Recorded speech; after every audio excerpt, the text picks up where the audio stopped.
Is this one of the best Lagavulin releases that we've had in a long time? My name is Jeff, this is G Whiskey, stick around.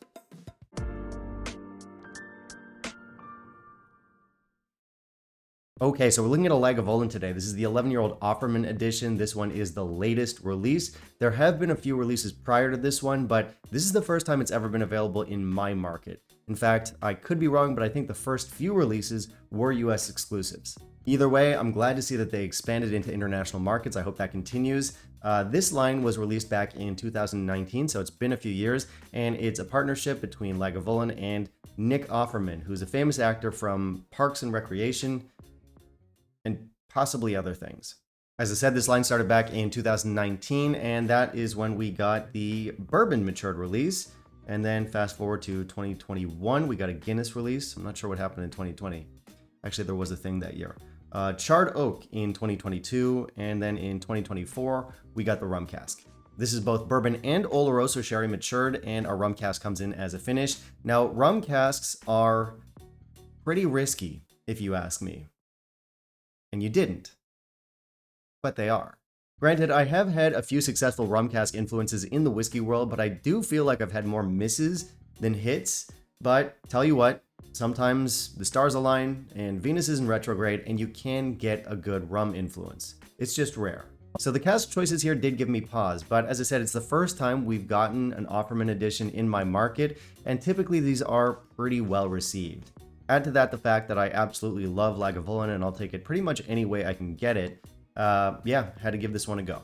So let's find out how this one fares. Let's jump into our review. In the meantime, if you'll kindly leave a like down below, that'd be greatly appreciated.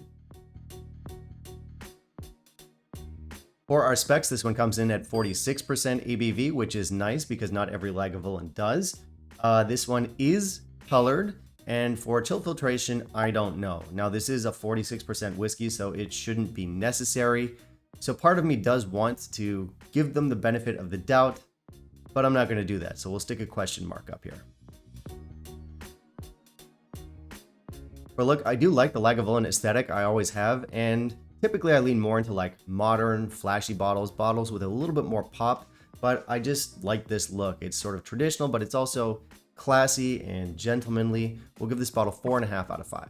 This gives us no mention of chill filtration, but this bottle is out of Europe, so it mentions whether or not it's colored. So mine says mit Farbstoff on the back, which is unfortunate. I wish they didn't mit any Farbstoff on it. This should be Farbstoffless, but it isn't.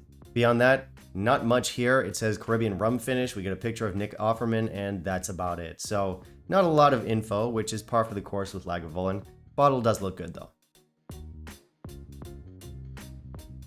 On the nose, this gives us that classic Lagavulin smoky peaty character with some rum notes, which obviously is not surprising. These are light rum notes and they impart a certain tropical vibe. This is one of the fruitier Lagavulins that I've ever smelled. So we get stuff like banana, we get some Asian starfruit in here, there's some green apples, and there's some pineapple. There's also some salty coastal notes in here along with some white pepper. This is a very bright and vibrant nose. On the palate and finish, this has a really nice oily texture. It's much smokier and bolder on the palate than the nose suggested. And then we start moving into more classic Lagavulin flavors. So we get earthy peat, we get smoky peat, there's burning wood, and we have those coastal salty characteristics. But then we start getting that rum cask influence, and it really is just a rum-like flavor. So light rums, or maybe a very light amber rum. We get some fruitiness in here. There's definitely loads of grilled pineapple. And again, we get that starfruit note. There's some faint banana in here, and we have a medium finish on light honey and vanilla. Very nice.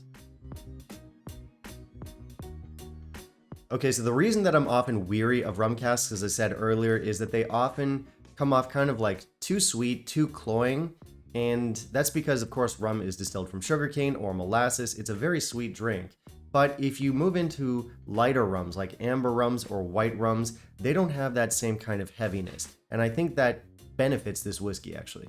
Now, to be fair, I don't know what type of rum cask was used to mature this, so it might be the other kind, but at least in terms of flavor, this gives us flavor-wise more of the lighter, brighter side of rum. So it just feels more lively and vibrant with those sometimes sweet, sometimes tart fruity notes. And I just like what that adds because sometimes, for me, not for everyone, but for me, straightforward peat-dominated whiskeys can come off a little bit too heavy and too one note. But here, the casks not only gave us those lighter, brighter elements from the rum, but they also added some complexity into the mix. So this is good cask play. And listen, I'm one of those guys that usually prefers minimal cask influence. I'll say let's keep the whiskey as honest as we can. But this is one of those cases where I genuinely think the whiskey is better off with this cask influence. And it's not a light cask influence, it's pretty forward.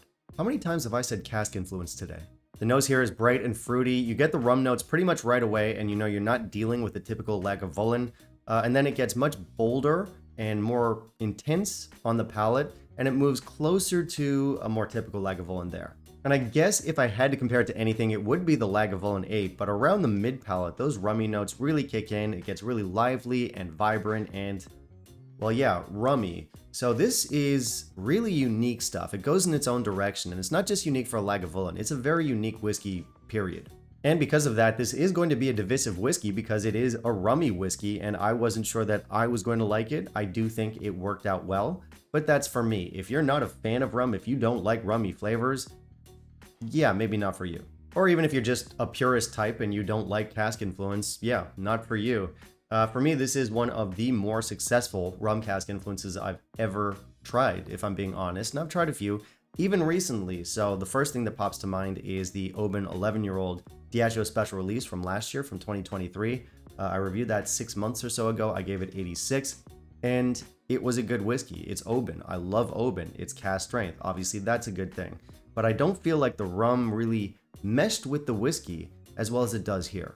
The same could be said about a Cowabunga that I've got on the go. I'm not sure if that's a finish or a maturation. The bottle's at my buddy's place, but either way, it is a good whiskey, but I don't think the rum was necessary there, and I don't think the rum was necessary in the Oban. This one, I do actually feel like, okay, you've added something and you've improved it. So my score here is 87. I think this is a phenomenal whiskey, but of course, I'm biased. I love Lagavulin. It's one of my favorite peaty whiskeys, and obviously I've been raving about the cask influence for the last few minutes. Add to that the fact that this is a 46% whiskey, so just a lot of things really click for me here.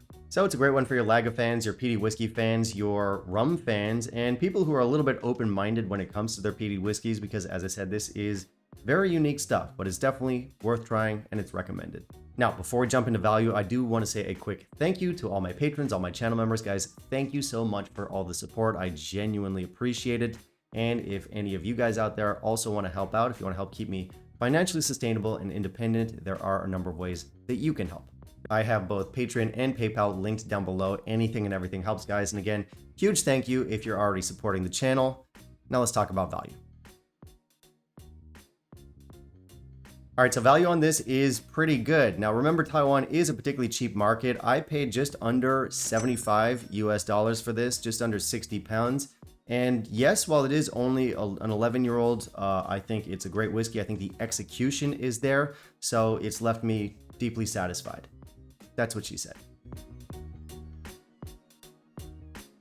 Okay, that's the end of the video today, guys. Thank you very much for watching, and as always, I want to hear from you. So have you tried our Lagavulin 11 Offerman edition rum cask finish? What did you think? How much did you pay for it? Was it worth it? Share your thoughts down below. And finally, also down below, you can let me know what you want to see me review down the line, and I will keep that in mind for my upcoming videos.